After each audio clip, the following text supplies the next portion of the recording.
Hello there. It is August right now. A new school year is coming upon us, and for some of us out there, we've graduated high school. We're gonna move to university. We need to find new friends, and we may not be sure how to. Here's the good news. You are a human being. You speak a language. You have friends. You have social proof. You are a walker of this planet. You have incredible potential within you. Anything you set your mind to, you can get it done. Some of the most successful people on this planet started off as losers, as dumbasses, people who we can relate to. And look where they are now. So I can't wait to see where you'll be in a few years, and I hope this guide helps you bring out the best in yourself. Step 1 is to overcome the thorn that's on the side of all of us, which is social anxiety. When we're with our friends, we are outgoing, we're confident, we're the person that we want to be. But as soon as we're sitting in a lecture hall or in a classroom and we see somebody that we want to talk to, we may feel a little anxious. We might have those negative thoughts scrolling through your head. Oh, I might come off as awkward, creepy, weird. I don't know what to say. I don't know how to start conversations. I am not very good socially. I had a cold approaching phase where I was on the bus. I would see a cute girl or a guy that I wanted to talk to. And every time I had those same thoughts going through, the ones that you've experienced so often. And whenever those thoughts came, I took a few deep breaths. All it was, in and out a few times.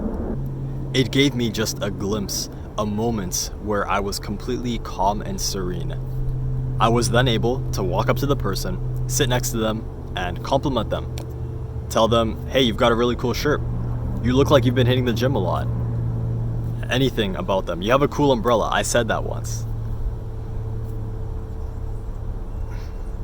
Meditation is powerful, or prayer, mindfulness, whatever you prefer.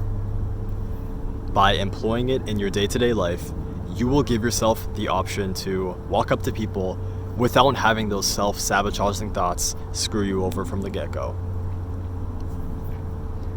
Step number 2 is obtaining the right information. Chances are in high school, you had a social friend group who was kind of sarcastic.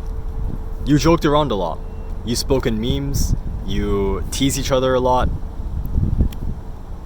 There's nothing inherently wrong with that, and I enjoyed my fair share of that too. You may find though that you can't really carry that energy out to a conversation with a new person. If you're doing a group project with people that you don't normally talk to, you can't really tease them and be sarcastic, right? So it's in our best interest to learn how to holistically start conversations where we're interested in the other person and we engage in a nice, deep conversation. There are plenty of books out there to help you with this, and I'm going to give you my 2 recommendations. How to Win Friends and Influence People, and Models. I'll leave links for them in the description. These 2 books, the first one, focuses on general social skills. It'll teach you how to start conversations, how to connect with each other, the things that make every person tick, and how to leave solid first impressions. Models teaches you how to overcome your fear of rejection, how to polarize other people and make them feel strongly about you, how to improve yourself from the inside out such that you are no longer desperate for the approval of others.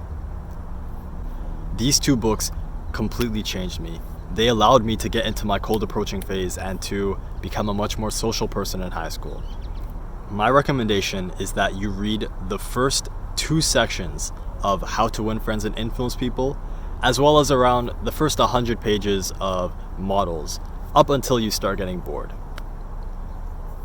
For How to Win Friends and Influence People, the first section describes general, foolproof ways to make conversations more engaging.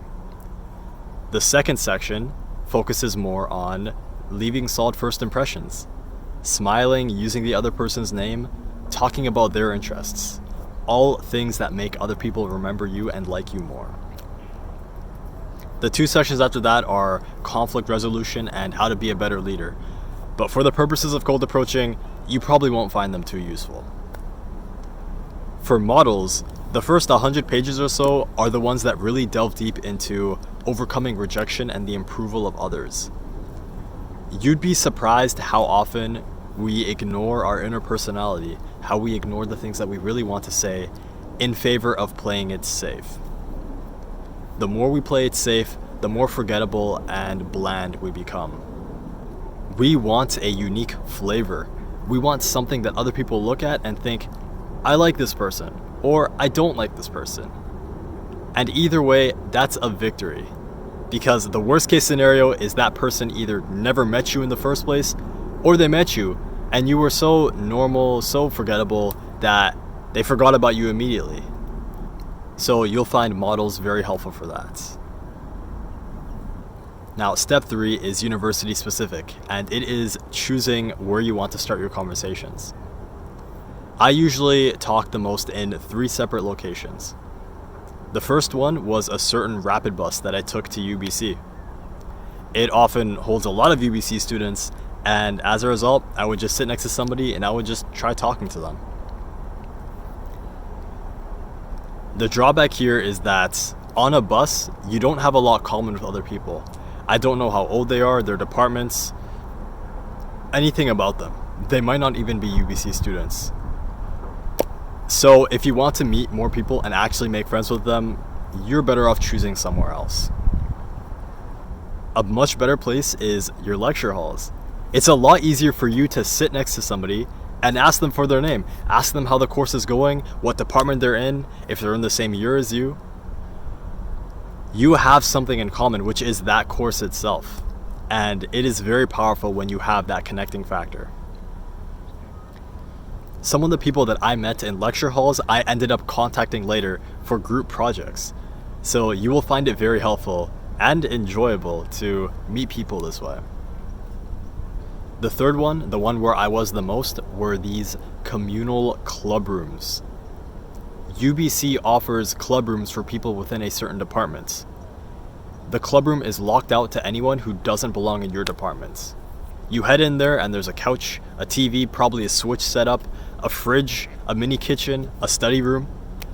It is a safe haven for you to chill at, and the best part is everybody in there is in your departments. You can hang out with your friends in your department and study there. You can meet other people in higher years, lower years. You can really network and have a good time in here. It's the place that I recommend the most highly out of anywhere that you can be social. And lastly, clubs. Clubs are awesome. UBC has a lot of them, so you definitely want to consider going to one, checking them out, and meeting some new people there. Clubs usually have the most interesting people. If you go to a boxing club, a Dungeons and Dragons club, board games club, whatever, you're gonna meet some real interesting people in there. So you don't want to miss this opportunity. You want to get yourself in there and find some new friends. Get out there and kill it. I've got faith in you.